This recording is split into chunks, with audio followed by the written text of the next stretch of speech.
Hi, this is Jim Feist in Las Vegas. I'm on a 24-13 run in all sports after the Seahawks and Patriots went over the total on Monday night. I have my NFL Division Dominator of the Year going on Sunday at Vegas Sports Masters. It's $30 online, but you can get it for $5 by calling 888-777-4155. That's 888-777-4155. Now stay tuned as Dave Cokin and I break down the Sunday NFL card on Proline. Chicago, I mean, they have a big problem there with Cutler. He's gone. He's gone, but they still owe him a lot of money. Well, he's gone anyway. They just can't keep sending him out there. I'm going to say Arizona is. I don't think he's going to go to San Francisco. I don't think he'd even agree with that, to go to a team that's broken down that much, which they need. They need help. But anyway, speaking of needing help, what the hell's going on with the Packers? Well, wow.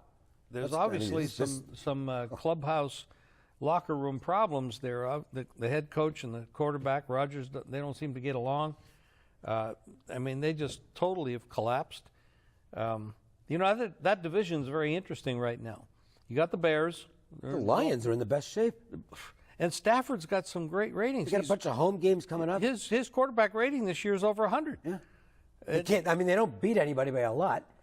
And that's why even this weekend you look at it and say, well, laying that many points with Detroit, even against a bad team, I don't think I can do it. But the Lions actually are in the best shape in that division. Right now, the Lions are the best team in that division today. Yeah. Because the other teams are hurt. So the Packers now, and this is interesting. I talked with Jeff Sherman on Tuesday. He runs he's the manager of the race and sportsbook at the Westgate.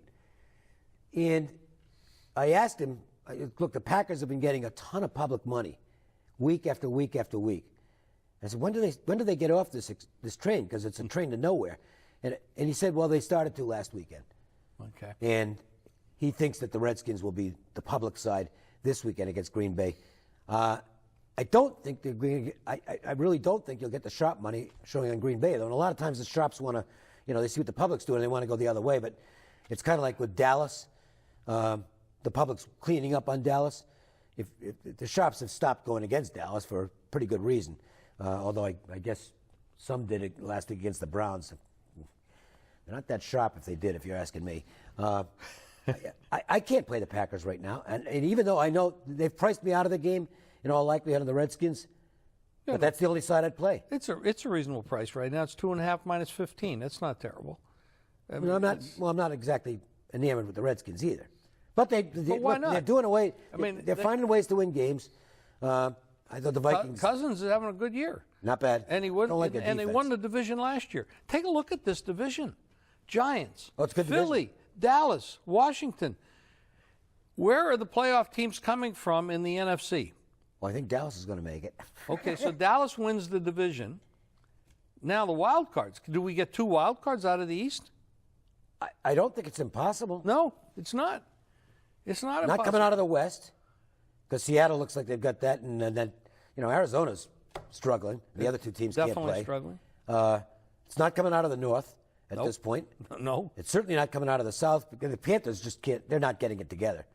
So Atlanta looks like they're in pretty good shape in that division. It sure looks like 2 wild somebody cards could coming get out hot, of the East. But right now it does look like it's likely. This is the time of year where you separate the pretenders from the contenders, and right now what I look for is teams that are giving up, playing for, trying to the teams that they're not going anywhere and they're trying to juggle some stuff and they're not going to be consistent, and teams that are going to take off. That's where the money's made. If you can grab onto that horse that's got hot at the right time, because you got more than half the season gone. Well, in any case, a couple of numbers from the Packers-Redskins game. 6-1 against the spread. It's a nice roll for the Redskins. Second straight home game. They're 4th offensively in yards, middle of the pack in points. Not a lot of good things to say about the Packers' defense. Their offense, their offense is actually starting to come around some. I think the Eddie Lacy injury hurt him. I mean, they got a premier quarterback. I mean, the guy's great. I know where where the square money will show on this game is on the over. And they might be right. Well, we do have to check weather. Oh, yeah. This is the time of year where you have to look at weather. We're living in Las Vegas. We go outside. It's nice all the time. Thank goodness. So we kind of forget how bad the weather can get on the East Coast or central United States. We have to check the weather and know what's going on by game day. A lot of wind can affect the game quite a bit. And, of course, rain and snow. We have free plays available that viewers can get right on their cell phone, and it's really easy. That's right. You just text the word GAME, G-A-M-E, to 25827, and you'll get a free play right to your cell phone. That's GAME, G-A-M-E, to 25827. All right, we're going to continue with some NFL betting notes, plus the Monday night battle in Mexico City between the Texans and the amazing Oakland Raiders. Stay tuned. All right, here we go. Let's take a look at a few more NFL notes, and then we'll get into the game in Mexico City that's being played between the Houston Texans and the Oakland Raiders. The Bears, last weekend was a good weekend for the books, really good weekend. They did well on Saturday. They did extremely well on Sunday. It's not like that every week for the books. The players had actually been doing quite well. They got destroyed the previous week. Yep, but they got the books got healthy this weekend. They did. And one of the games that they got healthy on was the Bears. There's a lot of money on the Bears in their matchup against Tampa, and they go out and lay a complete egg. Bears opened the dog in that game, actually went off like -3. The only touchdown they had was on a Hail Mary at the end of the first half, which was just a lucky play. Cutler was absolutely horrible. And Dave, you just can't trust the guy. Enough. You just can't trust him. He has the ability, all the ability in the world. We always said that. He coming out of Vanderbilt. But I don't know if he's a head case. I've never met the man. I've never talked to the man. He seems like his head case. He's always when he sulking. goes bad, he goes real bad. Oh, God. If he makes one mistake, it's like the end of the world. He made 3 last week. He had 3 turnovers in the first half. You just can't 2 trust picks, him. a fumble, and he basically took the Bears out of the game. If you want to bet the Bears, bet them as a dog, and even then you're questionable. But don't bet them as a favorite, especially on the road. Do we stick a fork in the Carolina Panthers? They'd won a couple in a row, got to 3 wins, starting to build a little momentum. They got a 17-3 halftime lead against the Chiefs. At worst, it looks like they're going to go to overtime. Then they got greedy at the end. Newton fumbles. And that's the ball game. Kansas City wins. Great win for the Chiefs, who, by the way, are 17-2 in their last 19 games. Wow. And as for the Carolina Panthers, I think, maybe it's time to stick a fork in them. Big game this week on Thursday with this team. The division that they're in, and remember, we've always said the division games are the most important because if you win your division, you get into the playoffs. You don't even need to have a good record. You can be 7-9, win your division, and you're in the playoffs because the rest of the teams in your division suck. Well, the only team playing well, reasonably well in this division is Atlanta. Right. New Orleans was a very costly loss for them last weekend. Now, this week, the Saints play the Panthers. Yep. The winner of that game, or I should say the loser of that game, definitely stick a fork in. Yep. So next week we'll have that answer. The Panthers have this off-field stuff going on with Cam. He's got a lot of complaining, a lot of media stuff, too much showboating within the game. I completely agree. The kid is all the talent in the world, kind of like a Cutler. Head case. It just can't get his. His upside's spectacular. Oh, but enough. I don't have a problem with celebrations and stuff like that, but quarterbacks are a little different. When you're a quarterback, you're supposed to be kind of the coach, wearing a uniform, and he just has to put on this show after every touchdown. And you know what? I think it's worn thin. I don't like it. Celebrate with your teammates, not by yourself, which is basically he waves his teammates away so he can do his There's his another own thing. side to this that people don't talk about. When you celebrate like that, you're basically shoving it in the face of your opponent. Which is part of the reason they give him a little extra. Yeah. A little, Okay, so in the words of Ben Dreeth, they give him the business. They give him a little bit more whoop when they hit him. Yeah.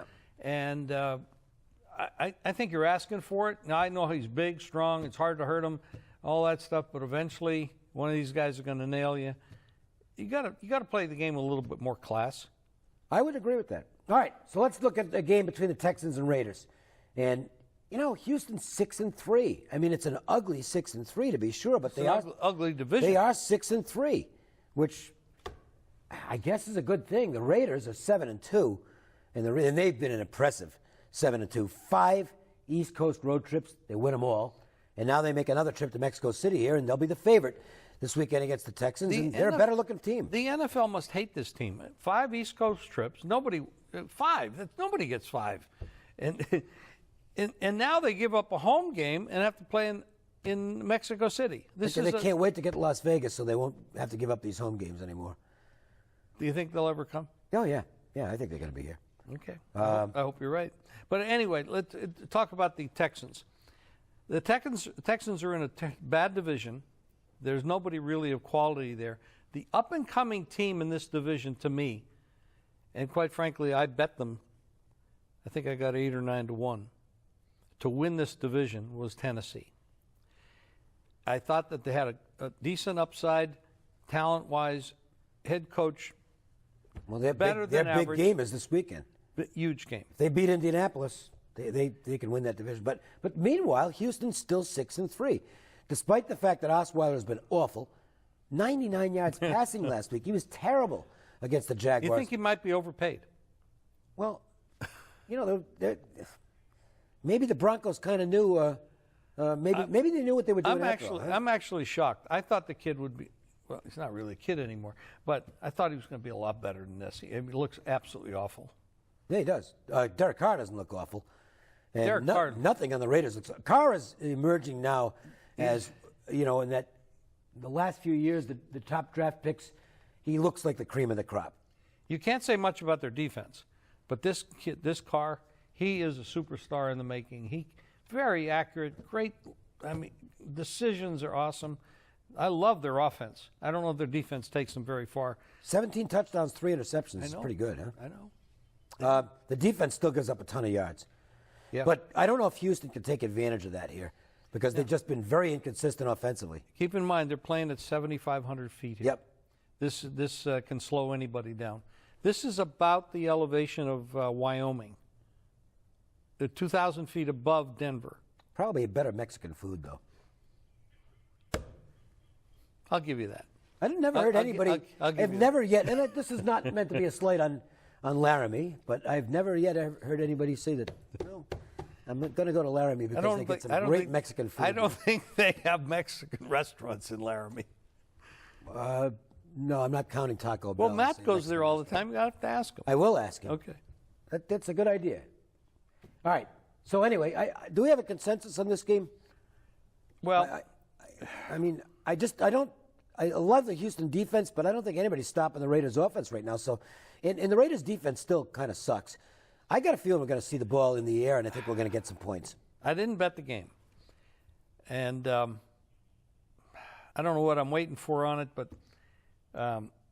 my guess would be is the over. Okay. I think the over. I think defenses have trouble stopping an offense like this, which means that Houston's going to have to put the ball up a little bit more than they want to.